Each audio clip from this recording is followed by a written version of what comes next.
guys, Martin here with another quick little episode. This one I'm just gonna give you some little bit of tips on what I found to be helpful in the big 55-gallon natural tank.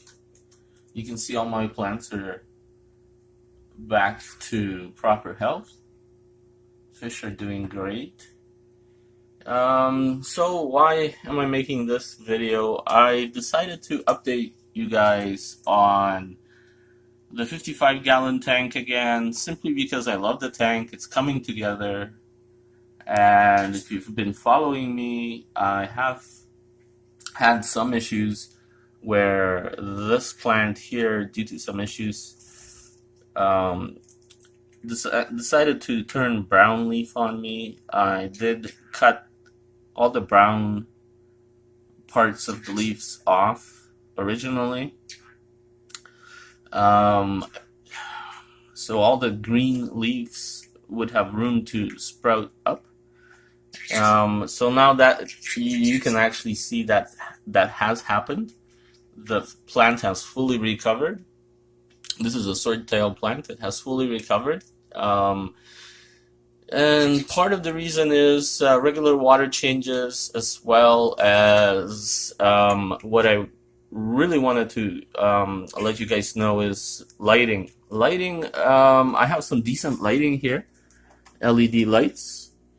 This one has a two set LED. This one has a 3 set LED, blue and white. That's what I'm lighting this with, and believe it or not, that was not enough light. The LED lights are not that strong. So what's going on is, if I don't leave the light on for more than one day, I can tell that the fish lose their colors. That's number one thing I've noticed. The plants haven't been sprouting up. I think the LEDs just don't have enough power for these plants if I shut the lights off at night. So I have to shut it off every second night. I have to leave the lights on for at least 2 days for these plants to start recovering, and for the fish to gain more color. And now I want to talk a little bit about what I've noticed about the rainbow fish. These guys right here, the small ones, these are Bosmani rainbow fish. Now, there's males and there's female fish, and how do you tell them apart? Well, from what I've noticed so far, I bought I think 10 or 11 of these Bosamani, and you can see they're growing nicely. And the females, which would be these guys here, have less color, and they typically have like a stripe going down, some form of a stripe going down the side, and the color is usually more yellow throughout the body. Now the male, on the other hand, I'm going to try and find a nicer example here, but they're starting to color up. The males will be different. This would be a male, for example, right there. He is supposed to be half silver and half yellow, so it'll be like a literally like line, like you see the black lines, and then from half of the fish he'll be yellow and the other half will be silver. Now on the females, more of the body is yellow, and it has more of a uniform stripe going down the whole body. So this would be like a male and this would be like a female, and they absolutely enjoy the planted tank. In the planted tank, to keep things clean, I do have 2 of these small plecos that don't grow, albino plecos that don't grow any bigger than about 5-6 inches in length. I have 2 of those. I have a couple bottom feeder fish in here, catfish, and so on. Sorry about the shaking of the camera. I'm trying to do my best here. There's a ton of hiding spots here as well, so you might not see all the fish, but that's the progress. The plants are coming back to health. I do keep a bit of a current going. You can see everything is moving very slightly. So it's sort of a natural wave, and these fish enjoy it very much. It's sort of like a river stream in a sense. And yeah, I have a couple of big fish as well. These are other rainbow fish. I don't know which ones are Australian rainbow and which ones are different ones. They haven't fully colored up. This one got scraped up a little bit on the decoration here, so I had to put some medicine in to make sure that the cut doesn't get any worse or infected. So he's healing up. You can see that little stripe here. They do get into fights, so it's unfortunate, but it does happen. But this is natural driftwood. So is this.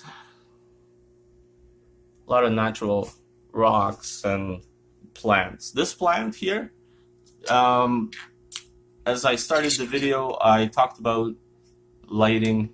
This plant here does not need a lot of light. It's a Anubias nana, and it's doing great. It's spreading its leaves, and you can see the shark is just the best little cleaner. Fish gets in every little nook and cranny, cleans as much as he can all day, every day. Just a great fish. With the help of some soil that I've added, these plants have a really good base to dig into. You would have seen me do that in previous videos. So it does take a while if you have to fix things up and add soil after you've already added original gravel, like I have, to correct the fact that they weren't getting enough nutrients. I had to add a big layer of soil, and that happened a couple months ago. So there's videos on that, but it worked out for the best. The plants are taken in, and you notice as well, probably, I have a ton of snails here.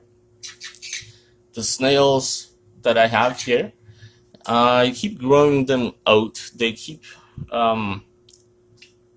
multiplying right around this area here, and you can see little tiny ones, and then at night usually they come up on the glass. I do collect these snails because they do grow quite rapidly. They spread quite rapidly, but I do collect them. I throw them into my big tank where my cichlids are, and they eat some of them, and the rest of them, they stay in the big tank and try and clean it. And if they ever get hungry, they have some snails there.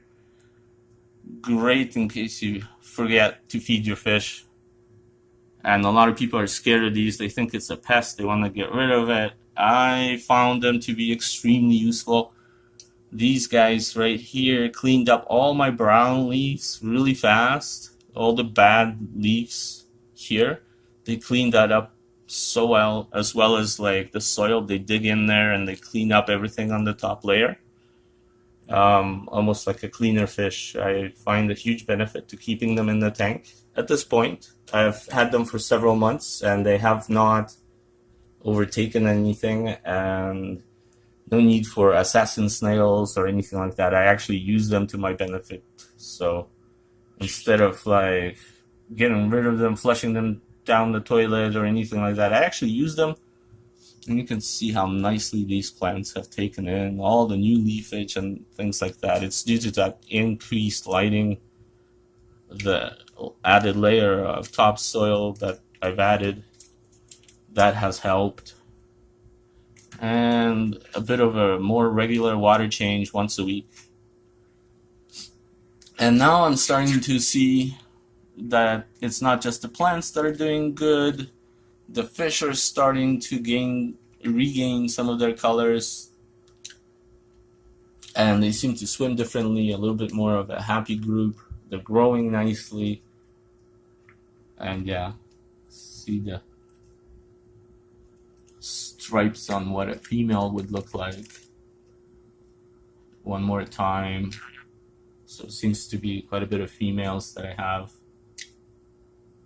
And this would be like a male, where it's literally the color is cut in half. And as they get bigger, the colors get more pronounced. Like this yellow part will get really bright yellow, and the rest of it will turn quite silver. I don't think there's anything else I really want to bring up to you guys, but wanted to give you a really good update, show you the progress on this tank. I still have some of the electric blue Jack Dempsey's in here, but this plant is about to flourish just as much as the back plant is. It's a little bit more beat up because I had a lot of plants in the front of it, just kind of stunting its growth. But from here to here, everything is growing as good as you can probably get, given the state that the plant was in a couple months ago. So thanks for watching, guys. That's a little bit about the rainbow fish, the natural tank, getting the current going here to provide a very natural feel for these fish. And they seem to enjoy the current. Sometimes, you know, when you're in the same tank and there's only that much space in the tank here to swim in, these fish, they like the current because they can simply swim up here and just enjoy swimming against it sometimes, just like that fish just did. It's, you know, if they don't have enough space to swim around everywhere, they'll just simply exercise right in front of like that fish right there. And yeah, great addition to any tank as well. I've got my heater going in the back. It's heating up the tank to roughly about 82 degrees. And I do not care if any of the plants get blown around in the tank. Like some of the small tanks could get lifted up by the fish and by the fan. And they'll end up in some places here. Once in a while I'll replant this, but what I really want to do is get that plant to, I think that's a Anubias Nana Petite. I'm trying to get it to attach itself to the fan and to this side of the tank here. So hopefully that'll sprout up on this side somewhere, like a nice green plant on this side. That should look like this big plant here, except really tiny small leaves. And again, I have two big filters, a canister filter, and I have a big sponge filter hidden behind this big rock to keep the tank clean. So I have two filters going in the tank. I don't think there's a lot more that I want to add, but another little cool trick is your excuse me, your canister filter has a intake and an exit right inside your tank usually, versus the sponge filter. It doesn't really spit out anything into the tank, it just collects all the dirt on top of the sponge, while this actually collects all the dirt inside the canister, outside of the tank, also in the sponge or in the set of sponges. So both are good. This one here, however, the trick I wanted to mention is once in a while even though you're not doing any cleaning or anything, once a week or so, shut off your big filter for maybe 2 minutes, power it back on. What it will do is it'll spill out a lot of the flake food, which I happen to feed these guys, back into the tank that got stuck or plugged up in the filter. If you do that consistently over the month, like once a week or once every 2 weeks, just 2 weeks, just power off the filter for 2 minutes, power it back on. It'll spit out some things. It'll keep the filter a little bit cleaner that way until you have to do some cleaning, right? So it doesn't get plugged up as fast. And again, another little shot at the fish. If you guys have any maintenance ideas, tips, plans, rainbow fish, lighting, decorations, anything at all, leave a comment. Would love to hear from you, even about the snails or any critters you feel you want to comment on. Would love to take your comments below the video. And thanks for watching, you guys. Good luck with your fish tanks. And stay tuned as I wait for these guys to gain their color. Once they do, it'll make for a nice visual, mostly half yellow rainbow fish in this tank, with a couple of red ones and a couple of the big ones. And that's pretty much as populated as I can get for this tank. I can't squeeze a single fish in here that's not to hinder them or stunt their growth any further. Thanks for watching. Good luck.